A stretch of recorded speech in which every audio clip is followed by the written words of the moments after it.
Assalamualaikum warahmatullahi wabarakatuh. Hello, welcome to Easy English Learning with me, Nurul.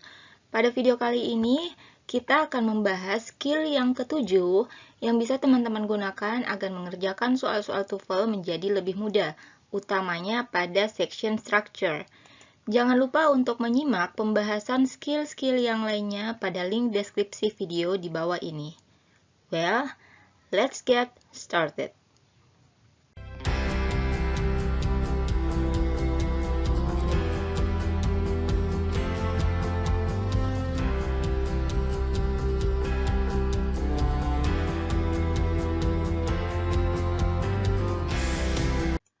Oke, jadi skill ketujuh yang bisa teman-teman gunakan saat mengerjakan soal TOEFL utamanya pada section structure adalah menggunakan konektor keterangan waktu dan keterangan sebab dengan tepat. Use adverb time and case connectors correctly.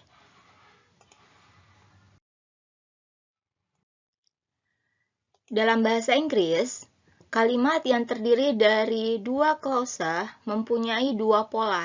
Coba teman-teman perhatikan kalimat di bawah ini ya. I will sign the check before you leave. Dan before you leave, I will sign the check. Ingat, klausa adalah kelompok kata yang terdiri dari pasangan subjek dan verb. Nah, kedua kalimat ini sama-sama terdiri dari dua klausa. Kita lihat kalimat pertama, di sini ada subjek I dan verb will sign. Kemudian di kalimat kedua ada subjek you dan verb leave. Berarti ini adalah dua klausa ya. Sama dengan kalimat yang di bawah, ini juga terdiri dari dua klausa, subjek you dan verb leave, kemudian subjek I dan verb will sign. Jadi kedua kalimat ini terdiri dari dua klausa. Klausa pertama I will sign the check dan klausa kedua you leave. Nah, sekarang kita lihat perbedaannya. Pada kalimat pertama ada konektor before yang terletak di tengah kalimat. Sedangkan pada kalimat kedua, konektor before terletak di awal kalimat. Lalu apa perbedaan polanya? Di sini bisa teman-teman lihat, ketika konektor terletak di depan, maka harus ada tanda koma setelah clause yang pertama. Clause yang ada konektornya. Tapi kalau konektornya terletak di tengah kalimat, maka tidak perlu menggunakan tanda koma. Oke? Jadi ingat saja ya, kalau ada konektor di depan, maka teman-teman perlu menambahkan tanda koma setelah klausa yang pertama. Nah, berikut ini adalah adverb of time dan cause connectors yang umum digunakan. Untuk adverb of time ada after, as long as soon as, and so on. Kemudian untuk adverb of cause ada as, because, now that, dan since. Nah, ketika teman-teman menggunakan adverb connector ini dalam sebuah kalimat, ingat kembali bahwa ada dua pola yang bisa teman-teman gunakan. Yang pertama, adverbnya terletak di tengah. Ini adverbnya terletak di tengah, ataukah adverbnya terletak di depan.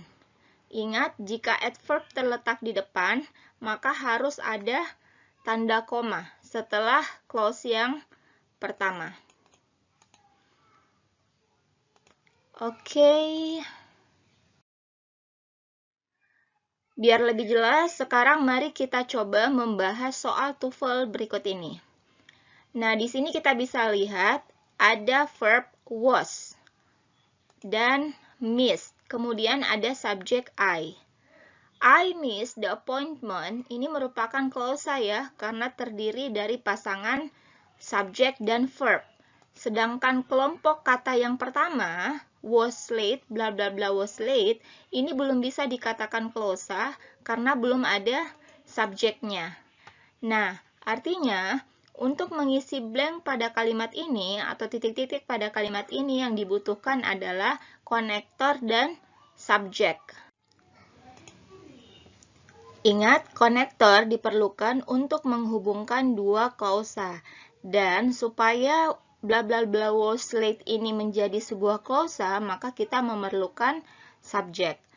Berarti di sini kita perlu konektor plus subjek. Sekarang mari kita lihat pilihan jawabannya.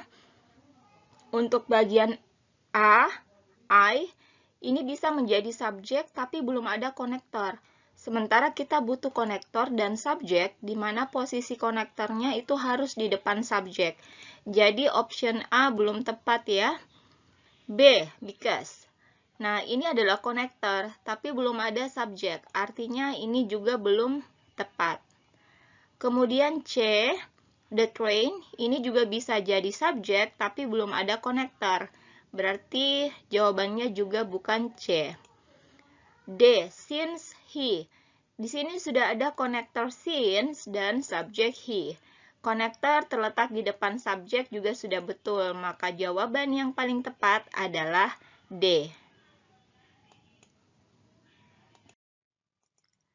Oke, sekarang mari kita latihan. Di sini ada 5 nomor, di mana teman-teman diminta untuk menentukan apakah kalimat pada soal ini correct or incorrect. Betul atau masih kurang tepat. Silakan teman-teman jawab dulu ya, kurang lebih 3-5 menit, kemudian kita bahas bersama.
Well, mari kita mulai membahas dari nomor 1.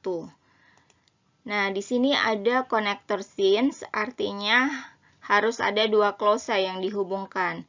Ingat, clause adalah kumpulan kata yang terdiri dari pasangan subjek dan verb. Kita perhatikan dulu kelompok kata yang pertama.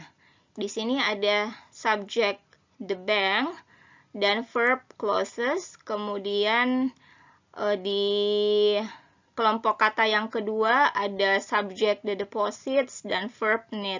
Berarti dua kelompok kata ini sama-sama merupakan clause, jadi memang perlu dihubungkan dengan menggunakan konektor.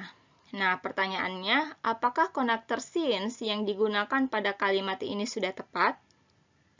Yes, sudah tepat. Ya, sudah betul karena kedua klausa ini perlu dihubungkan dengan menggunakan adverb of clause connector. Oke, lanjut ke soal nomor 2. Nah, di sini ada connector before, untuk menggabungkan dua klausa ya. Kita cek dulu klausanya. Untuk kelompok kata yang pertama ada subject, their backgrounds, dan verb are thoroughly investigated. Berarti kelompok kata yang pertama ini memang betul merupakan klausa. Kemudian yang kedua, nah sekarang kita lihat untuk kelompok kata yang kedua. Di sini ada verb are admitted, tapi di sini tidak ada subjek. Artinya kelompok kata ini bukan merupakan clause. Karena ingat, klausa itu harus terdiri dari subjek dan verb. Artinya, kalimat pada soal nomor 2 ini incorrect ya. Kenapa? Karena ada connector before untuk menghubungkan dua klausa, sementara pada kalimat ini tuh hanya ada satu klausa. Oke, kita lanjut ke nomor 3. Di sini juga ada dua kelompok kata ya. Kelompok kata yang pertama ini sudah ada subject the ground dan verb had been prepared.